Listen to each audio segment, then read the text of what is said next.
Então o revisor sinalizou, mas o problema real não era a descoberta em si, era que a solução alternativa tinha sido silenciosamente descontinuada 2 versões atrás. E é exatamente esse tipo de detalhe que vamos detalhar hoje no Dev Raiz, começando por um dos pilares mais fundamentais, e ao mesmo tempo, mais mal compreendidos de toda a engenharia de software moderna dentro do ecossistema PHP, o Service Container do Laravel 12. Se você já se perguntou por que o Laravel parece mágico ao injetar dependências automaticamente nos seus controladores ou jobs, hoje nós vamos desmistificar essa caixa preta. Não vamos apenas falar de sintaxe, mas de arquitetura de alto nível, inversion of control, ou inversão de controle, e como você pode estruturar aplicações que escalam de forma limpa e sustentável. Imagine que você está construindo um sistema complexo onde cada peça precisa se comunicar, mas sem estar rigidamente colada a outra.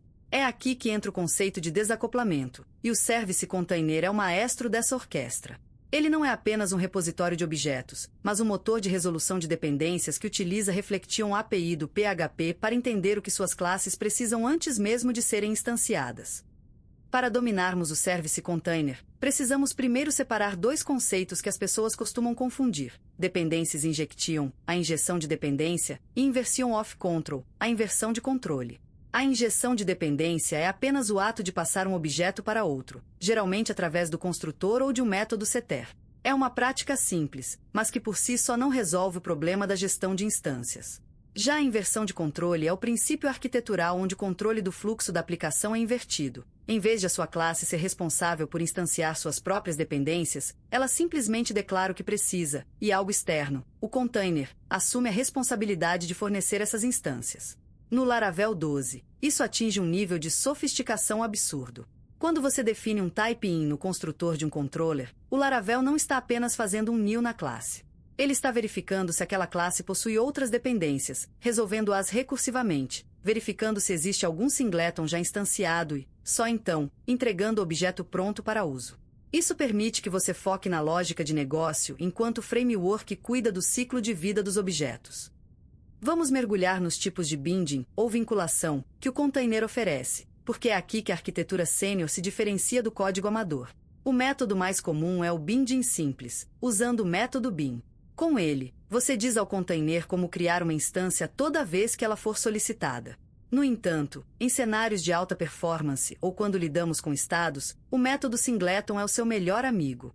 Um singleton garante que, uma vez que o objeto foi resolvido pela primeira vez durante o ciclo de vida de uma request, a mesma instância será devolvida em todas as chamadas subsequentes.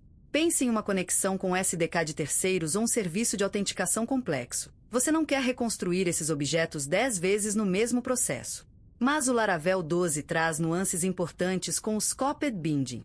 O Scoped é essencial quando trabalhamos com ambientes como Laravel Octane ou servidores de aplicação como Svuoli e Roadrunner.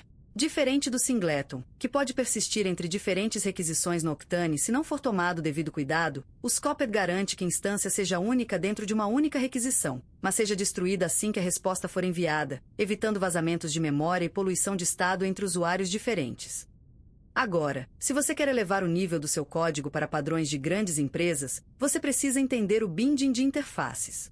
Este é o segredo para o desacoplamento real.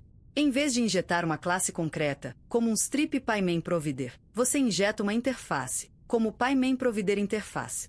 No seu Service Provider, você faz o bin da interface para a implementação concreta. Por que isso é vital?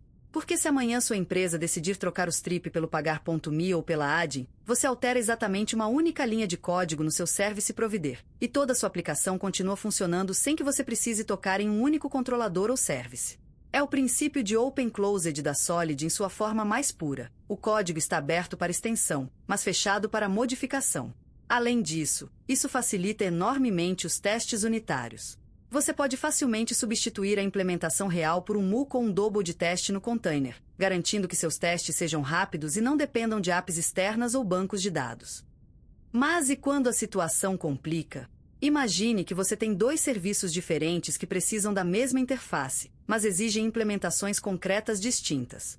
Digamos que seu photocontroller precise de um sistema de armazenamento em nuvem no Amazon S3, mas seu videocontroller precise de algo mais robusto no Google Cloud Storage, embora ambos usem a Storage Interface. É aqui que entra o Contextual Binding. O Laravel permite que você defina regras específicas usando uma sintaxe fluida. quando o Photocontroller solicitar a Sotorage interface, entregue a implementação S3. Quando o Video Controller solicitar, entregue a implementação Google Cloud. Isso elimina a necessidade de condicionais sujas dentro do seu código de negócio. Você mantém suas classes limpas, focadas apenas em usar a interface, enquanto a inteligência de qual driver usar fica centralizada na configuração do container. Essa é a diferença entre um sistema que é um castelo de cartas e um sistema que é uma estrutura de engenharia modular. Outro recurso avançado que arquitetos seniores utilizam é o Primitive Binding. Muitas vezes, suas classes não precisam apenas de outros objetos, mas de valores de configuração, como uma chave de API ou um tempo de timeout. Em vez de usar o helper config direto dentro da classe, o que acoplaria sua classe à estrutura de arquivos do Laravel e dificultaria testes, você pode injetar esses valores primitivos através do container. Usando o método when e o método giveConfig no Laravel 12, você consegue dizer ao container exatamente qual valor de configuração passar para um parâmetro específico do construtor. Isso torna sua classe agnóstica em relação ao framework. Ela apenas sabe que recebe uma string com uma chave. Não importa se essa chave vem de um arquivo .env, de um banco de dados ou de um serviço de Secrets Manager. Estamos falando de portabilidade de código em nível profissional. Não podemos falar de Service Container sem mencionar os Service Providers, que são o ponto de entrada de toda a inicialização do Laravel. Cada Service Provider tem dois métodos cruciais, Register e Boot. O erro mais comum que vejo é desenvolvedores misturando as responsabilidades aqui. No método Register, você deve apenas vincular coisas ao container. Você nunca deve tentar resolver outros serviços ou executar lógica de negócio aqui, porque nem todos os outros serviços podem ter sido registrados ainda. O ciclo de inicialização do Laravel garante que todos os métodos Register de todos os providers sejam executados primeiro. Depois que tudo está devidamente registrado no container, o framework chama o método boot. Aqui, e somente aqui, você tem a garantia de que pode acessar qualquer serviço, disparar eventos ou configurar rotas. Entender essa ordem de execução é fundamental para evitar erros de serviço não encontrado ou estados inconsistentes durante o bootstrap da aplicação. Vamos falar sobre um padrão chamado tagging no Service Container.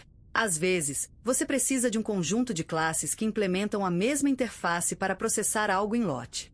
Imagine um sistema de auditoria onde cada vez que um pedido é criado, você precisa notificar o setor de logística, o financeiro e o marketing. Em vez de injetar cada um desses serviços individualmente, você pode dar a todos eles uma tag comum, como por exemplo, order.processors. Depois, você pode injetar todos os objetos que possuem essa tag de uma só vez em um gerenciador. Isso permite que você adicione novos processadores ao sistema apenas criando a classe e registrando-a com a tag no Service Provider, sem precisar alterar o código que executa o processamento. É um nível de extensibilidade que permite que sua aplicação cresça horizontalmente com quase zero de atrito. Para os casos onde você precisa estender funcionalidades de classes que já estão no container, talvez até classes do próprio core do Laravel, o método Isten é a ferramenta perfeita. Imagine que você queira adicionar um comportamento customizado ao serviço de log ou ao sistema de cache do framework. Em vez de tentar sobrescrever a classe inteira ou fazer um fork do framework, você usa o método Isten. Ele recebe a instância atual do objeto, permite que você a envolva em um decorator ou altere alguma propriedade em tempo de execução, e devolva a nova versão. Isso é extremamente poderoso para criar pacotes ou para adaptar o comportamento de bibliotecas de terceiros sem violar a integridade do código original. Você está essencialmente criando um middleware para a criação de objetos. No Laravel 12, a resolução automática de dependências, ou auto-veering, está mais inteligente do que nunca, mas como especialistas, não devemos confiar cegamente nela. Saber quando definir explicitamente um binding é o que previne bugs em produção. Se sua classe depende de uma interface, o auto-veering vai falhar se você não disser qual a implementação padrão. Se você tem parâmetros no construtor que não possuem um typing de classe, o container não saberá o que injetar. Por isso, a boa prática é: use o auto-veering para classes concretas internas da sua aplicação, mas sempre defina bindings explícitos para interfaces e serviços externos. Isso serve como uma documentação viva da sua arquitetura. Qualquer desenvolvedor novo que entrar no projeto pode abrir o Service Providers e entender imediatamente como as peças se encaixam e quais são as implementações vigentes. Um cenário real de desacoplamento de serviços complexos envolve o uso de contracts. O Laravel fornece uma vasta lista de contracts, que nada mais são do que interfaces puras que definem os serviços principais. Quando você escreve seu código dependendo de um contract em vez de uma facade ou de uma classe concreta, você está garantindo a máxima testabilidade. Facades são ótimas para prototipagem rápida, mas em sistemas de missão crítica, a injeção via construtor baseada em contracts é o padrão ouro. Isso permite que você mude completamente a infraestrutura por baixo sem que o domínio da sua aplicação perceba. Você poderia trocar o sistema de filas de Redis para Amazon SQS apenas mudando o driver no arquivo de configuração, mas se precisar de uma lógica de fila totalmente customizada, o Service Container permitirá que você injete sua própria implementação do contract de Kelly sem quebrar nada. Vamos aprofundar na ideia de resolução tardia, ou lazy resolution. Às vezes, você tem um serviço que é muito pesado para instanciar, como um gerador de PDFs complexos ou um integrador de dados massivos, mas esse serviço só é usado em 10% das requisições. Se você injetar esse serviço no construtor de um controlador que é usado em todas as requisições, você estará desperdiçando recursos instanciando algo que raramente será usado. No Laravel 12, você pode usar proxies ou closures para garantir que o serviço só seja realmente construído no exato momento em que for chamado. Isso mantém sua aplicação rápida e responsiva, otimizando o uso de memória do servidor. É o tipo de ajuste fino que separa arquitetos de software de simples programadores. Encerrando nossa imersão técnica de hoje, quero que vocês reflitam sobre 3 pontos fundamentais que discutimos. Primeiro, o Service Container não é mágica, é engenharia baseada em reflexão e padrões de projetos sólidos como Inversion of Control. Segundo, o desacoplamento real só é alcançado quando programamos para interfaces e utilizamos o container para gerenciar essas implementações, permitindo trocas de infraestrutura com risco zero. E terceiro, domine o Service Providers e o ciclo de vida da requisição. Eles são um mapa da sua aplicação. Se você entender o fluxo entre o registro e o boot, você terá controle total sobre como seu sistema se comporta sob carga. Dominar a arquitetura e o Service Container do Laravel 12 é o primeiro passo para se tornar um desenvolvedor indispensável no mercado atual. A capacidade de construir sistemas modulares, testáveis e fáceis de manter é o que define a senioridade. Continue praticando, explore o código-fonte do framework. É uma das melhores escolas de design patterns que você pode encontrar. Eu sou a Maia e foi um prazer compartilhar esse conhecimento profundo com vocês hoje. Obrigado por ouvirem e por buscarem a excelência técnica aqui no Dev Raiz. Nos vemos no próximo módulo, onde vamos levar essas fundações para o próximo nível. Até lá!